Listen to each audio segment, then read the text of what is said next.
Since the show, our relationship really hasn't changed, to be honest. I mean, we are still extremely supportive of each other. I love her completely and utterly, and she's exactly the same way about me. Shi-chan actually really enjoys foot rubs. That's probably one of her favorite things in the world. She thinks her feet are like one of her best and cutest assets, and I'm inclined to agree. I think people think having a synthetic partner is strange because it's just so out of their realm of possibility. That's, for instance, why I had the psychologist come around and I spoke with him for a bit. Is there a part of you that thinks this is peculiar?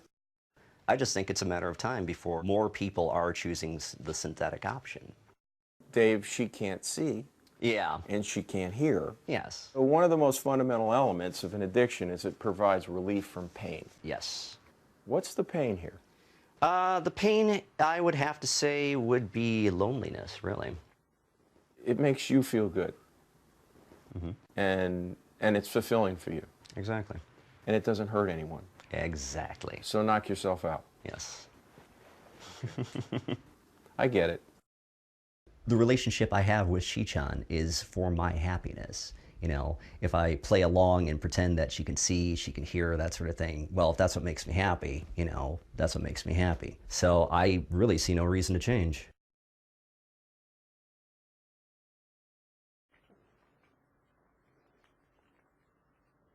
I'd placed an order at the tail end of last year for a second doll.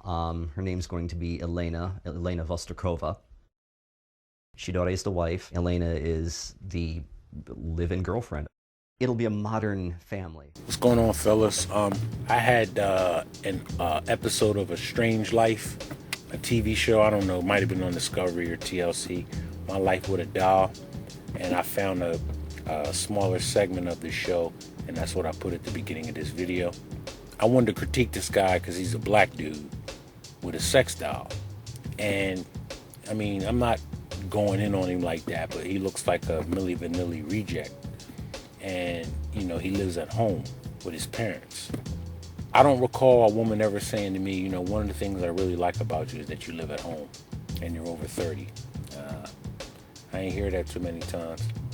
But I did manage to get a fair amount of sex living at home.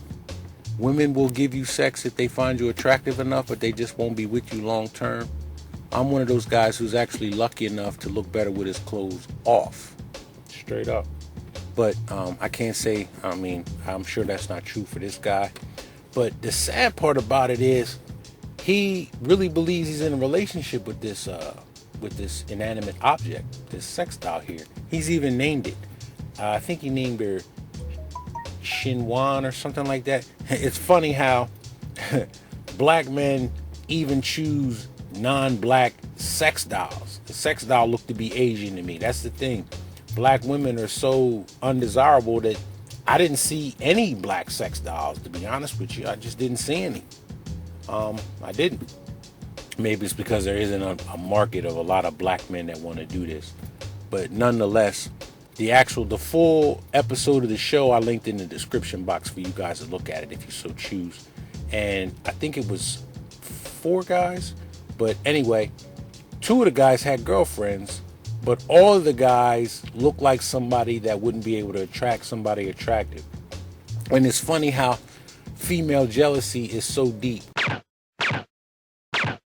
One of the guys on that episode actually repairs the sex dolls. So he had a whole bunch of them in his house and they were undressed. And his girlfriend actually admitted to becoming jealous of how nice their bodies were. Unlike hers, obviously. So you feel like you got to compete with a plastic dummy. That's pretty sad on her part. But what I find really sad about all these men, that they're projecting a real relationship onto a doll and they want to normalize it. You know, I find it really pathetic because they think they're in a relationship, but they're not getting true companionship. They're not getting somebody that smiles when they see them. They're not. They're getting some superficial sex, which is a safer route than prostitution, but it's still the same as far as once the sexual encounter is over with, you're left with nothing. So, I mean, I feel bad that they want to normalize this. That's what I feel bad about. Like, and if you look at the full episode, the one guy was like a real life Norman Bates. His mom died, and he just was he got all her stuff arranged how it was before she left. He sets her watch and stuff like that. So these people have psychological issues. Like, I don't know what the profile is for a serial killer, but mostly they fit it.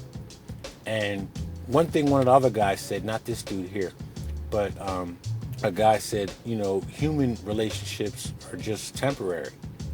And then he says, think back to the people that you met on the playground when you were 5 years old. Where them people at? That's it.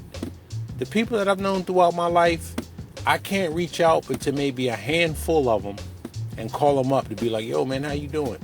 And less than a handful reach out to me. Yo, man, how you been? I don't want shit. I just want to see how you was doing, man.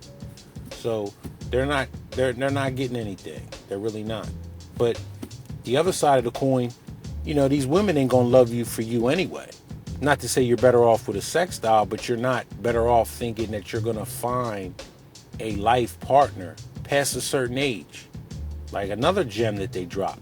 Guy said, I'm 39 years old. If I haven't found a life partner now, chances are I'm not gonna find one. And I think that's true for everybody, even the guys that look better with their clothes off.